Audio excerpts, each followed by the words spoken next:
Looking group today. Have just a few things at the top, and then I'll be happy to take your questions.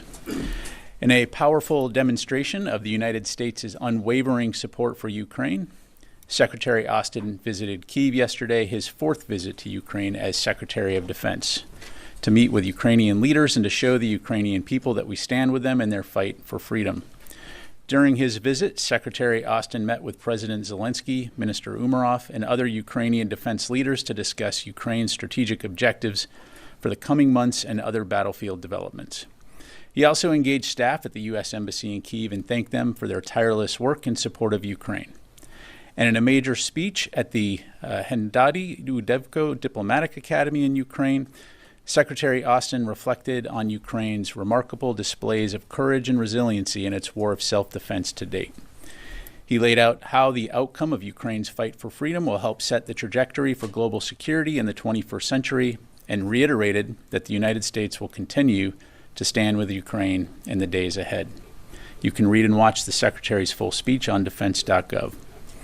Underscoring our commitment to Ukraine, Secretary Austin also announced a new security assistance package while in Kyiv.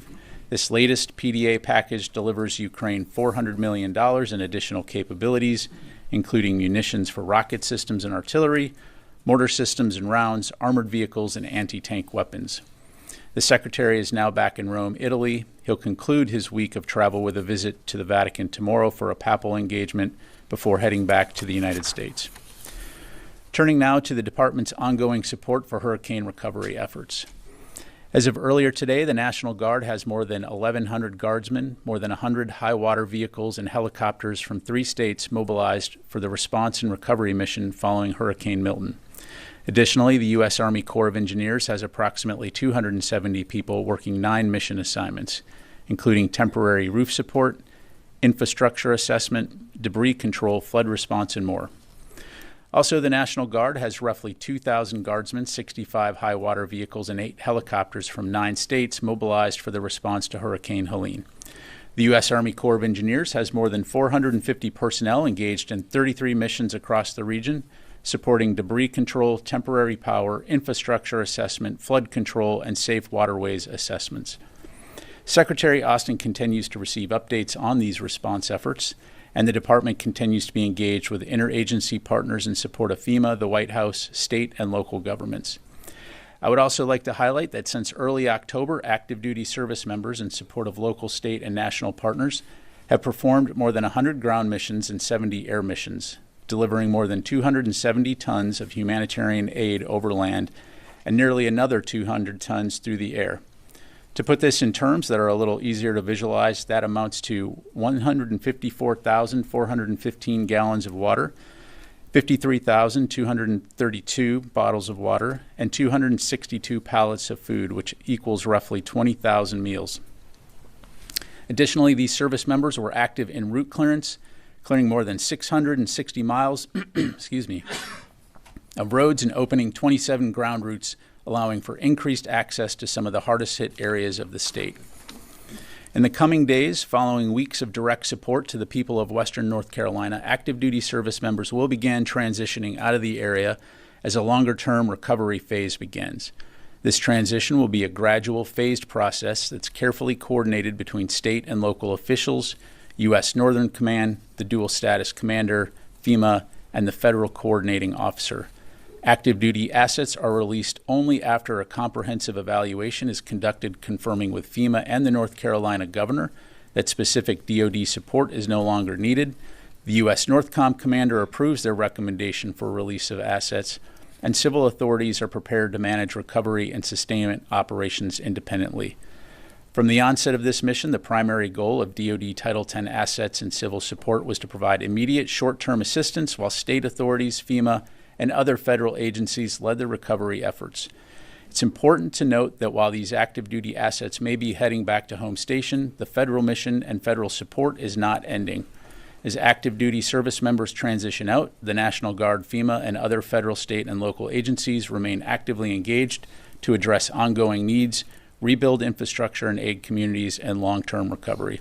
The Secretary and his team are incredibly proud of the selfless service and sacrifice of all DoD service members involved in the hurricane response efforts and he remains focused on DoD personnel and their families who may be impacted by the hurricanes. And finally, on Friday, October 18, U.S. Strategic Command announced the commencement of its annual Nuclear Command and Control exercise, Global Thunder. Global Thunder 25, or GT25, involves personnel throughout the strategic enterprise, including U.S. STRATCOM components and subordinate units. The purpose of GT25 is to enhance nuclear readiness and ensure a safe, secure, and effective strategic deterrent force. As in previous years, GT25 will include an increase in bomber and other aircraft flights throughout the exercise. Exercises such as GT25, which also involves personnel from the Pentagon, reinforce the importance of resiliency throughout the entire chain of command and are key to ensuring the department's ability to continue performing its mission-essential functions in any situation. In addition to U.S. personnel, GT25 will involve key allied and NATO partners, including personnel from the United Kingdom, who will integrate into senior leadership teams and work across a broad spectrum of areas, offering policy support and operational insight. I do want to emphasize that this is an annual exercise and is not in response to actions by any nation or other actors or current world events. For any questions regarding the exercise, I recommend you contact U.S. Strategic Command Public Affairs. And with that, I'll be glad to take your questions. First question will go to Lita Baldor, Associated Press. Thank you, Pat. A couple questions on the leak. Can you say whether or not the Secretary has had any discussions with his counterpart or any other Israeli leaders on this leak and to sort of fill them in on what the U.S. at least as of now thinks happened? And has the Pentagon or the military taken any steps at this point to either determine if there are other leaks out there or to sort of stop or prevent anything additional from going out? And I have one follow-up. Okay. So just to confirm, you're asking whether or not the department has been in contact with the Israelis? Yes. Yeah. Yes, we have, but I'm just not going to be able to get into private discussions on that. And then I'm sorry, the second part? Can you say if it was actually the Secretary that spoke with The Secretary has spoken with his counterpart, but again, I'm just not able to get into details on that. Okay. And the second part was, can you talk about any steps that the department has taken either to shut down any possible additional leaks or locate where this came from? Yeah, look, I mean, again, as you heard earlier today, the FBI is investigating the alleged leak of classified documents and working closely with the Department of Defense and the intelligence community on this. The investigation is in its first few days, so it's important to let that investigation run its course. As it relates to the safety or the safeguarding of sensitive information, that is, of course, something that we take incredibly seriously here at the Department of Defense, and will continue to do so. But as it relates to this particular allegation, as I'm sure you can appreciate, because it's under investigation, I'm just not going to be able to offer any more comment. And you said you had a follow-up? I have one quick follow-up. There's obviously been one Defense Department employee who has been named on social media. Can you say whether or not that person or anyone else has had either their security clearance limited or anything as a result of this investigation so far? Yeah, again, as I just highlighted, this investigation is in its first few days, and it's important to let the investigation run its course. To my knowledge, this official is not a subject of interest, and the department remains fully committed to supporting the investigation, and I'll just leave it there. Matt. Thanks, Matt. There have been reports of a joint U.S.-Iraq operation against ISIS, and the Iraqi Prime Minister said that the top ISIS leader in the country was killed. What can you tell us about this? Thanks, Matt. What I can tell you is that overnight, CENTCOM and Iraqi security forces conducted a partner raid in Iraq targeting several senior ISIS leaders. The raid resulted in the death of multiple ISIS operatives. Post-mission analysis is ongoing, so we'll provide more details once we have confirmed information. And we'll have more to follow on that. Thank you. Now, on Israel, we've also seen reports that the country has requested another THAAD system from the United States. Are you tracking any such requests? I've seen those reports, but I'm not aware of a request for a second THAAD. We'll go to Tony and then Charlie. As President Zelensky said, the United States has promised $800 million to Ukraine to produce long-range drones. Can you flesh that out a little bit? Will this be USIA money or some kind of FMF grant, foreign military financing grant? Yeah, thanks, Tony. Let me take that question for you because I want to make sure we get you the facts. Can I ask you a leak question? I mean, this is a 2-page document. You've had instances where, like Teixeira, were hundreds of pages. Can you help the public understand why this 2-page document is causing such a kerfuffle here compared to Teixeira, WikiLeaks? There's been, over the decades, there's been this kind of a situation, but what made this so sensitive?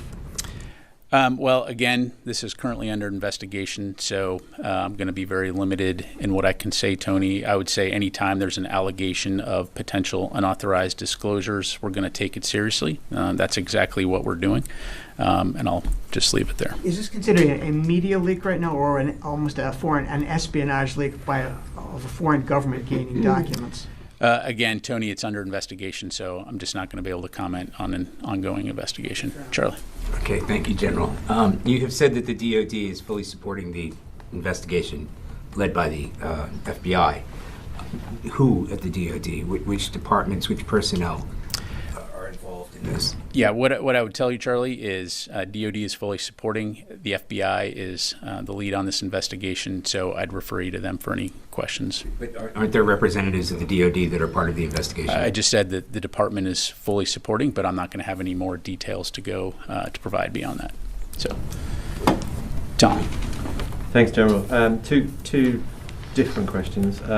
We have a story today showing that 15 UNIFIL peacekeepers were injured when the IDF apparently deployed white phosphorus by their base in southern Lebanon this month. Can I ask, what is the DoD's view on the use of white phosphorus in war, and would the Pentagon have any concerns about it being used by or near UNIFIL bases? So, as far as Israeli operations go, Tom, I'd have to refer you to them to talk about that.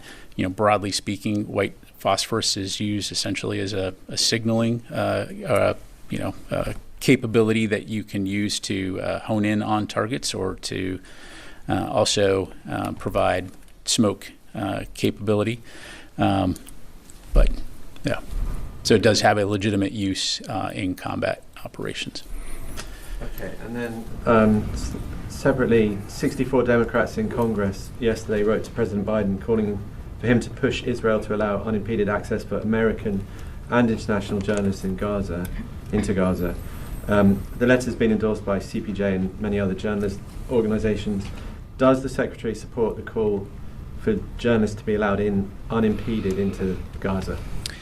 Yeah, I don't have a comment to provide on the specific letter itself, Tom. I will say that the Department and Secretary Austin fully support a free and independent press and the important role that journalists play in providing facts to audiences worldwide, and that includes reporting from conflict zones like Gaza. Thank you. Come back, Carla. Thanks. Just a few follow-ups. On the raid in Iraq, can you tell us, was the ISIS leader in the country, was he the target? Where was this raid, and was this U.S.-led or was this Iraqi-led? Yeah, thanks, Carla. So on the raid, again, we'll have more details to follow. Again, my understanding this was a partnered raid. And so as we have more information to provide, we'll certainly get that up. Okay, and then just to follow up on the leak, I know you mentioned that the individual is not under investigation, just so there's no ambiguity. Are we talking about Ariana Tabatbai?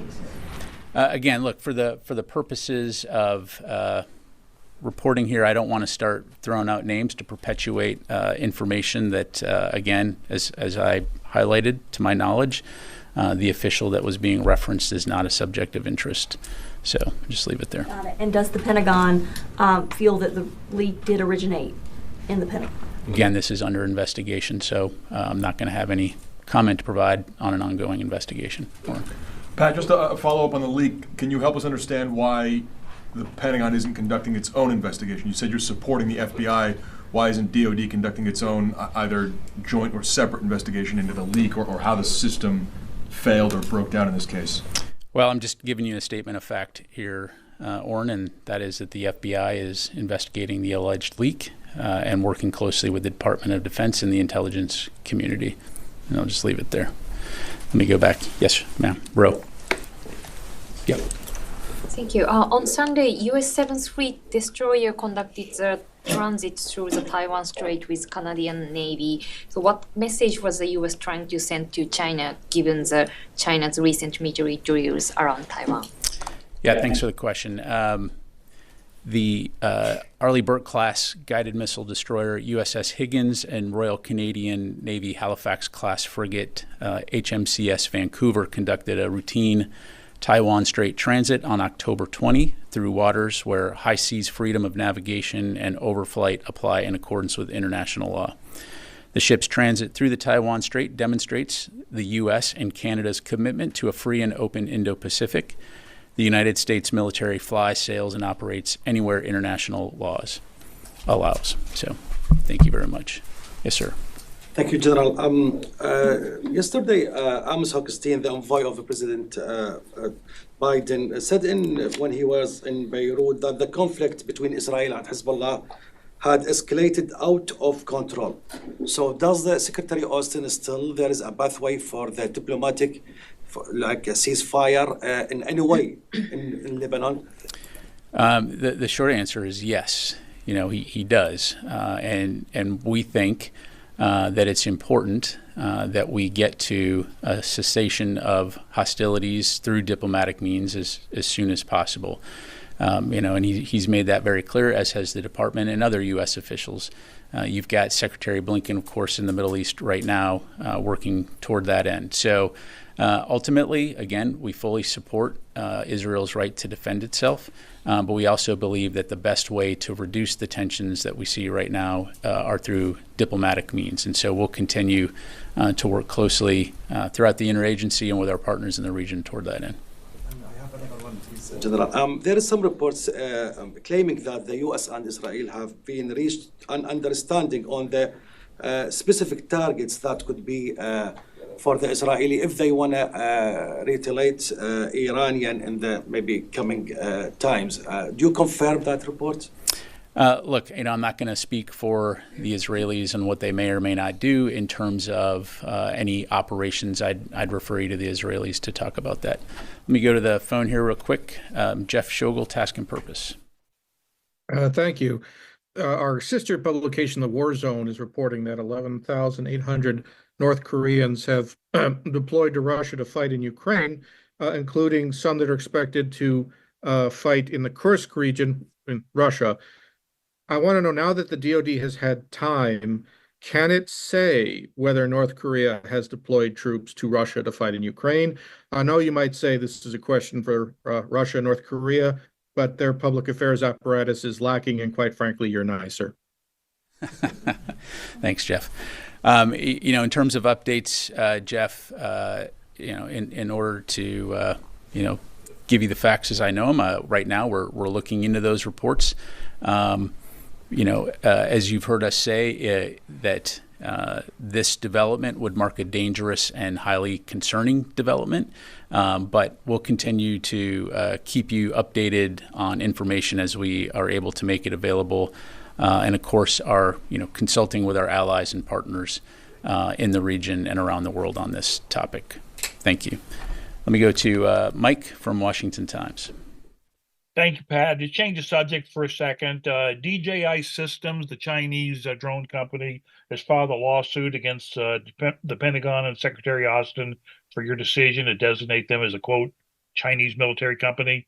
You're saying it's hurt their bottom line. I was wondering if y'all have a statement or about that. Can you confirm any of that?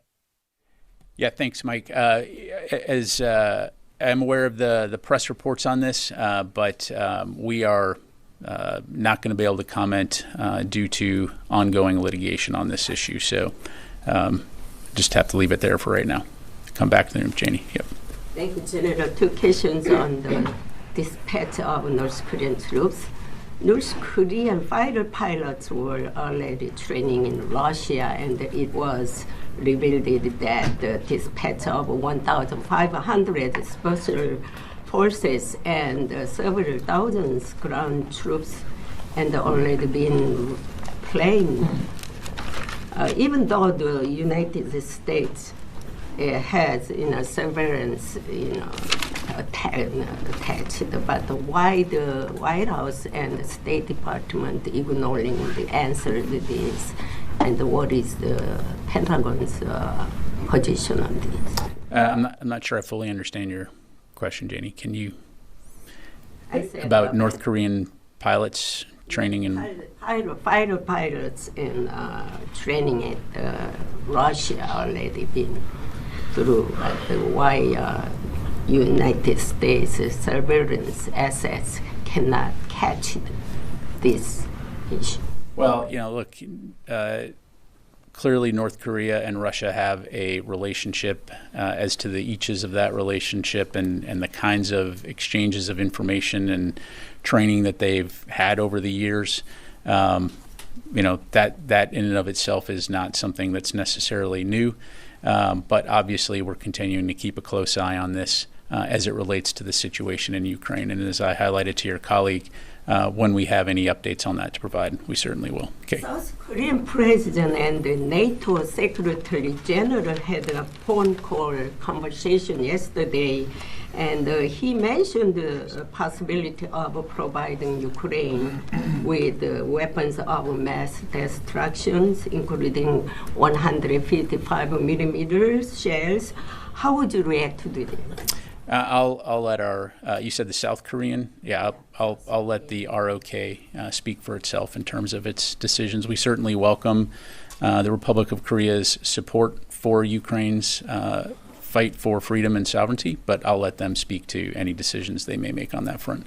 Go a couple more, Charlie. Yeah, I had another question I wanted to ask earlier.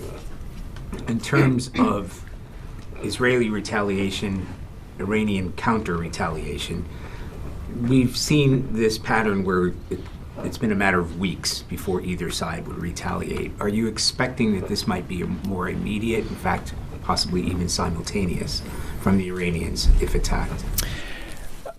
Charlie, I'm not going to speculate or try to predict the future. But you've got to prepare for it.